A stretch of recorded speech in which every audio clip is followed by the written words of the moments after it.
Hi! Kamusta ka mo tanan? Ang ngalan ko si Adrian. Bastoryahanay naman kita parte sa pahamot.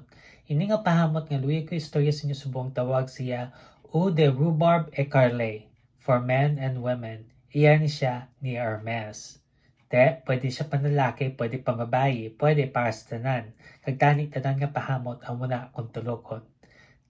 Ano ni siya klase nga pahamot? Bali, pula nga mga prutas amo na konsimutan.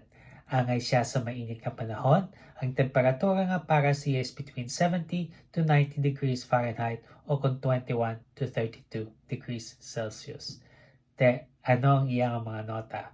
For the top, we have rhubarb, na ang rhubarb masimutan mo siya dayon, no? Matamis siya. Kung for the mid, we have red berries kag lantana. May mga berries siya, mga prutas nga pula. Kag lantana nga do na dunot nga citrus kung simutan.